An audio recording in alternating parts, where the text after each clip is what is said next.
So, Billy, welcome to the podcast. Yeah, no, great to be here. I know we've been trying to make this happen for quite some time, so it's nice that we can finally squeeze it into the schedule, and then I can be on with you. Excellent. So, after a few months of radio silence from the social media sites from SailGP Canada, and the news that we were losing the 2025 race in Halifax, things were looking pretty grim in my fandom and media landscape. And then all of a sudden, we're roaring back, new ownership, new brand, new skipper. How does it feel as the representative of your team to have everything back up and running? Yeah, no, I mean it's great. I mean, on the home front, my wife says I'm no longer an unemployed ne'er do well, so that's good. I can continue to do something revenue generating. But from a personal standpoint, and for all the fans, there was some uncertainty. We were sort of wondering what was going to happen, but like you said, we have a great new owner, great new brand, and we're doing all the work behind the scenes, ready to hit the ground running in a few weeks here in Dubai. So. Excellent. Were you what kind of things were you up to in the off season? Yeah, so I did a bit of coaching at home here in Halifax. Did some 49er coaching, some Wasp coaching.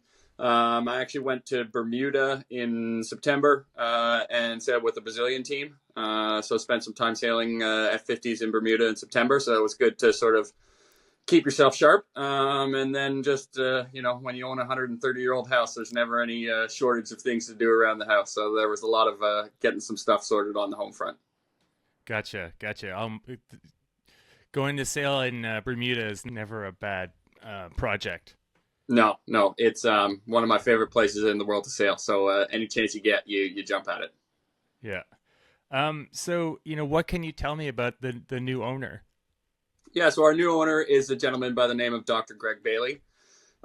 He's a ER doctor originally from Toronto, and then after his time as an ER doctor, he got into the sort of biotech, health and wellness, entrepreneurial space, and just sort of saw SailGP as an opportunity to enhance his brand and get his brand out there and the message of health and wellness and being active to a broader audience. So we jumped at the opportunity to become the our fearless leader of our family here at the North Star Sail GP team. And yeah, the rest is history, or at least we're going to try and write some history, I guess. So No, it sounds like a really good, synergy, as they say in the corporate world. His brand and sailing, the whole kind of wholesome sailing green sport situation. So that sounds great.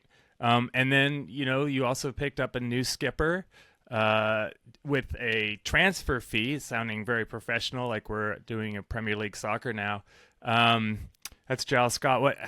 What kind of contact and what's he like to work with so far? yeah, I mean, so we've been in contact, albeit virtually, for quite some time now. He's a great guy, and also amazingly talented. You look at his resume; he's got 2 Olympic gold medals. He, sailed with the British team last year for about half the season and won an event, our home event here in Halifax. So, there's that pedigree of winning that he has that's ingrained in him. So, and then from a personal standpoint, he's just an all around good guy. He's a great guy to work with, work for, and I'm really looking forward to the things we're going to accomplish together. To kind of get into the nitty gritty, do you get the same hull from last year? So yeah, there has been basically a boat shuffle. Obviously, we have a new boat 12, coming online as well because we now have 12 teams. So some teams have changed platforms, but we are lucky enough to be one of the teams that has retained their platform. So Spirit is still our yacht, and she went over to the UK and had a major refit done. Obviously, there was a few scrapes and dings and bruises from over the course of last season. So the boat went back to the SailGP Technologies factory in the UK. Basically got pretty much stripped down to bare carbon. Got a fresh new paint job coming online as well. And so we'll have our same boat, but one that's had some TLC over the off season. And has that been the case all along? Like, have you physically been on the same platform the whole time? So originally we actually had the boat that was the Japanese boat in the season prior, while our original boat was still in build. Obviously, these things are hugely complicated pieces of machinery, and they take quite some time to manufacture. So we started out on the Japanese boat, which had a lot of vinyl on it, to our original branding. And then when the Kiwi boat got hit by lightning in Singapore in our first season, our new boat was ready to come online. So for Sydney in our first season, we got our new boat, which we've had through the rest of our time in SailGP. And then the Japanese boat, or Japanada, as we called it, became the Kiwi boat for one event. And then that boat actually eventually became the German boat. So there's been a bit of musical chairs going on. And then at the end of the season, there was basically a lottery that went on for boats shifting which team was going to sail them. So like I said, there have been some swaps, but we're lucky enough that we get to keep our piece of machinery, which we feel is a big win. And does that make a big difference for you in the job you're doing? I mean, the guys in the tech team and at the factory in the UK are really good at making a one design product. So all the boats are very, very, very similar. There are small nuances in the way that the boats rack and the rigidity in the beams and all that kind of stuff. But from an end user perspective, they all are extremely similar. I've had the honor of being able to fly more than a few of these things over my time, and I've sailed on quite a few of the boats. And yeah, there's little nuances, but from an end point, they're all very, very similar. Is there new foils this season? I saw the whole thing. You guys were training in San Fran, hit a new speed record and stuff. Were you training with your boat then? And B, is there like a whole new T-foil thing going on? Yeah. So one of the great parts about SailGP is that it is one design, but also there's a lot of development that goes on. We know that unless you're putting a new fast product on the water, people are going to lose interest. So what has been going on behind the scenes over the course of last season is a development program for bringing on new high-speed foils and changing the shape of them. So we have new T foils now instead of the traditional J or L foils that we were using previously. They are, like I said, to replace our high-speed foils so that they not only take off sooner and sail faster in a straight line around a race course, but the top end speed is higher as well. So we did some testing, sort of finishing off the testing to be able to sort of put all the testing to bed to be able to bring them online for the season in San Francisco. And we set a new SailGP speed record of 101.98 kilometers an hour, which is slightly frighteningly quick, but it's always good to have the speed record. So, was it literally frightening? Like, did you feel the difference? And yeah, I mean, I've asked everyone that's been on the show from the SailGP what it's like to be on it. I guess I'll ask you the same question. Like, is it terrifying? What does it feel like? And did that training actually feel any different to you? Well, I mean, you definitely get used to the speeds pretty quickly. One of the main differences with the T foils versus our old L or J foils, whatever you want to call them, is that the speeds you would hit with the top end was, similar. I think the previous record was 99.9 something, so we only broke it by a few kilometers an hour. But the main difference is that with the new foils, the boats sit at a really high pace for a really long time. Whereas previously with the L's or the J's, you would hit a peak speed, but the speed would come off very quickly. Whereas with the new foils, the speed, the boat just sits in the high 90s and just doesn't want to stop. It just goes like a freight train. So that's one of the main differences, is that because the foil's more efficient, it's able to sit at those high speeds for longer. I say frightening. I've been doing this for long enough now that nothing really surprises me, but I will say that when you get above sort of 95, the water starts to feel real hard. Tell me about the SailGP event in Canada, in Halifax. I was so pleased I was able to get like real media accreditation, and I get out in the boats and saw all kinds of stuff that was going down and see the tech site and everything. I really thought it was just a amazing event. It was amazing, and I can only imagine. What was your perspective of the SailGP event in Halifax? Yeah, so there's From a personal perspective, Halifax is, well, I live in Bedford. So, going to work was real easy. It was the fastest commute to work that I've had in quite some years. But it was that sort of feeling of goosebumps with just the way that the city turned out and really the country turned out. We had, from a sort of more corporate perspective, we broke every single fan engagement record that SailGP's ever had. We had the most fans lining the waterfront. The environment or the economic impact of the event on the local economy was above and beyond what we'd ever seen anywhere else. You look at our youth engagement. We had the most Inspire interns that applied for a spot with our internship program. Our weekend foil program knocked it out of the park. Our engagement with the boat school down at the Maritime Museum, we just had the public and every level of government and everybody just sort of came behind this event and got together and just made it this sort of spectacular spectacle that our harbor can produce. And so it was definitely a career moment for me. I'll put it that way. Yeah, there's something, being sort of part of the East Coast community since I was a kid. I mean, there's something special about Halifax and about the Maritimes and stuff, but it's also kind of the perfect size market. Not to put down any of the other venues that SailGP goes to, but somewhere that it's not too big, is not too big a place where it gets swallowed into a bunch of other events, and it's not too small that it can't support it. So yeah, it was just it was perfect, and we got good conditions or bizarre conditions, and yeah, I couldn't have enjoyed it more, and I look forward to 2026. Yeah, so obviously we will have a Canadian event in 2026 with SailGP. It's a bit of a traveling circus. It's one of those things where we have 14 events over a 12-month period.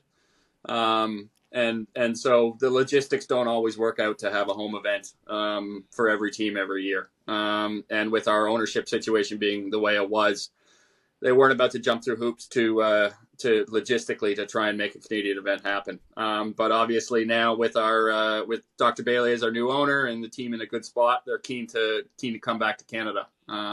So we will have an event in 2026, which is great news. This just occurred to me because I think they were doing there were some ads in New Zealand maybe about SailGP versus America's Cup, and thanks for the warm up, America's Cup, now the real sailing starts, or something like that. I watched a lot of the AC. I thought it was its own little event. It was bizarre to see people just kind of sitting in a boat and not seeing anyone move, which was weird, but the boats were really freaking cool. I really enjoyed the AC40s, especially since we had the Canadian teams there. But I don't know, do you want to weigh in on AC versus SailGP?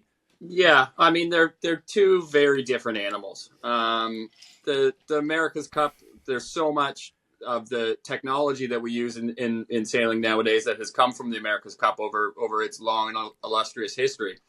But the America's Cup sort of, I mean, I don't want to get in too much trouble or put my foot in my mouth here, but it's more of a billionaires competition to see who can beat who. They work really hard on making a good entertainment product, but at the end of the day, you only have two boats out on the water, and there's hundreds of people in each team, and designers and lawyers, and they fight over the rule and all that kind of stuff. Whereas with SailGP, what we're trying to achieve is an entertainment product, and an entertainment product where every single person on the boat is a sailor. And so that's the inherent difference in it, is that we're trying to, our boats are much different than your traditional Wednesday night race, but they're still, they're not just, there's not two people sailing them and four people providing hydraulic power. Every single person on the boat has a really important job to do to make that boat sail, that is directly connected to some aspect of sailing rather than power generation. And then just, when you look at the format with what we have compared to what the Cup has is sort of two boats on a big race course. Whereas now we're up to 12 boats. We all sail against each other at the same time. So there's never shortage of action. So there's always something going on. It's not like one person just gets away and there's and then that's sort of the race. So there's always something happening. Yeah, that is, you can move right onto that. Like, holy crap, 12 boats. I think it's going to be really exciting. Like, there's already hardly any space for anything to go down. Halifax was amazing. I think like part of the course was the boundaries were onto the actual wharf and stuff, like, and your finish was so ridiculously close. Like, it was scary as a fan on the wharf even. So I can only imagine, like, how do you see the changes going to 12 boats, and what kind of new things do you see coming up for the new season? I mean, it's going to be hectic. I think it's when you put even one more boat in, it gets a lot more compressed. But I think it's going to put a precedent on skill, and it's going to put a precedent on staying out of trouble around the race course, and then sort of one of the things we call it is sailing hot laps and not getting involved with other boats. So I think it's just going to make it so that we all have to raise our game that little bit more to make sure that we're successful.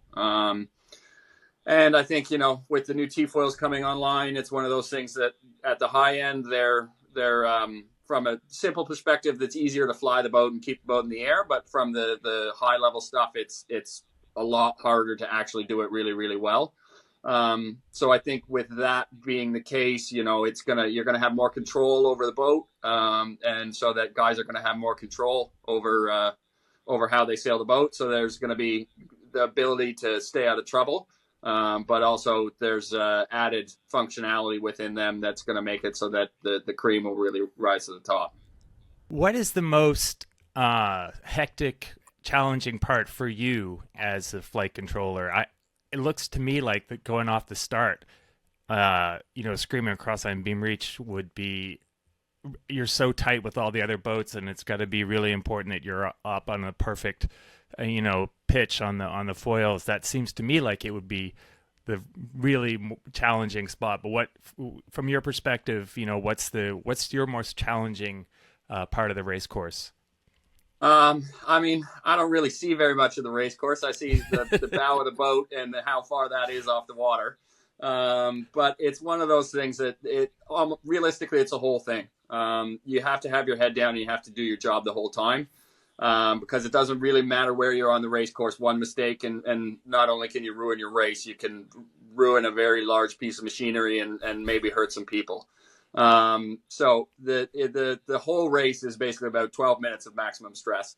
But the really, really difficult times are a lot of the time during the maneuvers, when I'm having to fly not only one dagger board and adjust some rudders, and then now with the new foils have cant movements going on, but it's when you go for a maneuver, so you're trying to fly both dagger boards, make a rudder adjustment, make a cant adjustment. It's kind of like trying to sort of like rub your stomach and tap your head at the same time a lot of the time. So it's about, the really complex maneuvers are sort of the hair raising times where you're like, okay, really got to get this one right. I did have discussions with some of your other teammates in terms of the start. Some people think that a fifth, like starting on a beam reach, kind of makes the start sort of less important than on a traditional upwind start, and some people have said that it actually makes the start more important. Where would you fall on that? Because it seems to me like starting on a beam reach makes the start a little less stressful, because you're all, it seems to me like there's less gains and losses to be made like right at that moment. So that seems interesting to me. Like, you might not like just lose your shirt completely if you have a not perfect start. So yeah, I was kind of wondering about your thoughts on beam reach start versus a classic, more traditional upwind start. Yeah, I mean, I think the thing about the reaching start is that it adds in a number of more variables. There's obviously going to be a favored end of the start line like there is on a traditional start, but then there's also going to be a spot on the line that's going to give you the fastest angle to Mark 1. You add in it just adds in a ton more variables. The acceleration is so much more important because the acceleration is so much bigger. And I think one of the things with a more traditional start is that you can have a number of boats that got off the start line and stay pretty much even for a very long time. Whereas with the reaching start, if you've done it well, you find out really quickly, and if you've done it poorly, you find out really quickly. Like there's the ability to just sort of hold on for a while is not really there. So I think it's one of those things that it exacerbates whether you do it well or whether you do it poorly. And in that respect, it makes it so that the execution is so much more important. And then obviously, because we have a mark rounding so quickly right after our start, it's one of those things that the positioning and the tactical side of it and how you get around that mark. So it adds in levels of complexity that maybe you don't get with a more traditional start. Another really nitty gritty thing that just occurs to me now, like, it looks to me like the tacks are like you're pulling a truck around a turn that says you should be going 20 kilometers an hour, and you're actually going around at 100 clicks. Is that what it actually feels like? Yeah. So, I mean, obviously when we turn the boat, I don't know the exact number, but there's a ton of G forces. And I mean, I'm going to get it wrong, but I think it's something close to 3 Gs if you're on the outside of the turn. So obviously you definitely want to be holding on.